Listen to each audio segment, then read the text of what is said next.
Okay, so we're at Guitar Center and Dash, being your average music store customer, is like, yo, can I sit in here for a few hours and play a bunch of guitars and then probably not buy anything? And Vinyl, being your average music store employee, is like, yeah, sure, man. Why are you asking me? And Dash is like, all right, guys, I need you to help me find a new guitar. I've had this one since I was a kid, and when it broke, it left a hole in my soul. And AJ's all, Dash, check it out. This guitar has 2 necks. I bet it could fill all your holes. Whoa, dude, that thing looks like it would really stretch my pocketbook. Are you guys talking about playing guitar or masturbating? There's no difference, Rarity. There's no difference. So Dash is about to pick up this wicked axe when who should lay her greasy little fingers on it but everyone's second favorite belligerent blue bitch. See, I know it looks like they both just happen to go for the same instrument at the exact same time, but we all know that Trixie's been sitting in the back of the store all day muttering to herself about how Daddy doesn't give her enough attention and just waiting for someone to try and pick up this guitar so she can start a fight over it. And Dash is like, you don't deserve this guitar, Trixie. I bet you can't even finger 1 piece of wood, let alone 2. And Trixie's all, bitch, please. The great and powerful Trixie has the strongest wrists and tightest grip of any girl at Canterlot High. Just ask the football team. So they decide to have a musical throwdown and start playing some pretty sick riffs with heavy distortion, which is interesting because neither of their guitars are plugged in. I'm pretty sure everyone knows this, but I'll just explain it real quick in case some of you have no idea how electric instruments work. Okay, so these are electric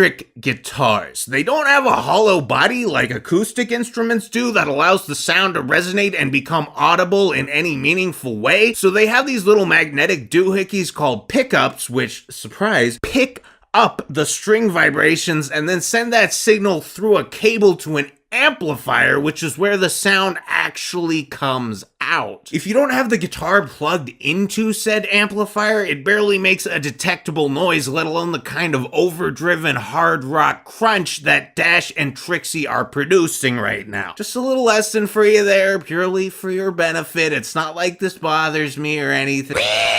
Anyway, they furiously play their instruments until Dashie blows her musical load all over Trixie's face and then decides that she wants this guitar instead. It's kind of like how before you fap, you think you want a chick with car-sized titties and 7 vaginas, but afterwards you come to your senses and realize you just want a normal girl who's fun to be around. So Trixie's all stoked until she realizes the guitar costs 12,000 horse girl dollars, and she's like, yo, my dad only gave me 11,000 horse girl dollars. Any chance we could work something out here? And Vinyl's all, I don't know, what you got? So it's a little bit later, and Vinyl's walking home from work, and she starts listening to some music, and wow, she's really grooving out on this song. Like, jamming out is great and everything, but maybe you should cross the street a little faster, and maybe don't swing your arms around so much when there are little kids running past you, and oh God, I know what's going on here. Now we know what Trixie gave her to make up for that last 1,000 horse girl bucks. Vinyl, I've been in this situation many times, so just listen to me, okay? I know it feels like you're the coolest person on Earth right now, and that the entire universe is flowing in harmony all around you as you move through the world with grace and precision. But to all the sober people, you're just staggering through the streets, drooling and flailing your limbs like an animal that just got shot in the ass with a tranquilizer dart. Yep, and now the entire world has a weird tint to it, and everything's blurry and in slow motion. There was this one time when I was in high school where I popped some ecstasy that, as I only found out after I took it, had PCP in it, and everything looked exactly like this. I don't really remember much of what happened that night, but I'm pretty sure whatever I did, nobody thought it was cool. And the girls are thinking like, oh God, Vinyl's acting really weird. What do we do? Just smile and wave. Just smile and wave. It's none of our business. Well, except Pinky. She's just like, hey, now you know how I feel, because as we'll find out a few movies down the road, the inside of her head is the rape child of a Saturday morning cartoon and a shroom trip. Vinyl, you need to sit down, call a friend, and have them come babysit you, or I guarantee you'll either spend the night in jail or in a hospital. Trust me on this. Anyway, it's the next day, and Dash is like, wow, guys, I wish Vinyl Scratch could be in our band. I mean, didn't she, like, invent electronic music? And AJ's all, yeah, dude, she's amazing. Every time we're in the locker room together, I wish she'd drag me into the shower shower and slap my titties around, but she's just too goddamn polite to do it. And Rarity's like, check it out, motherfuckers, my new piano came with dog people. Yo, Rarity, you're a fashion expert, right? Well, I guess I am, but not nearly as much as Vinyl Scratch. I'll never understand how she manages to look so fucking sexy and sophisticated at the same time. Ah, shit, time's up. We gotta return our borrowed flesh to the old gods and become one with the void. And AJ's like, don't worry, Rarity.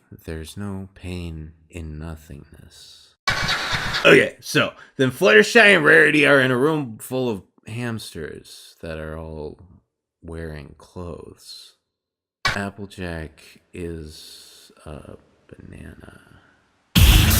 It's 20 years in the future, and the Rainbooms are the world's most popular and beloved supergroup. Twilight Sparkle has long ago absconded from her throne in Equestria to pursue her career as an international pop star in Humanland. Rarity is a worldwide fashion icon, and Fluttershy is considered the Jimi Hendrix of the tambourine. But the true star of the band is their DJ Vinyl Scratch, inventor of all genres of electronic music and widely believed to be the most well-laid person in world history. She's been unanimously voted the sexiest woman alive 20 years in a row by the entire human race with 100. Anyway, it's actually the next day and Dash is like, okay guys, Vinyl had an accident, so we're gonna put a band together and throw a benefit concert to help pay for treatment. Oh god, what did she take this time? The doctor said they never seen anything like it. MDMA, benzos, ketamine, oxy, a bunch of other stuff I can't remember, even a little bit of cough syrup for good measure. Said there had to be $1,000 worth of crap in her veins. She's in a coma now. Well, that's fucked. I hope she at least has some nice dreams.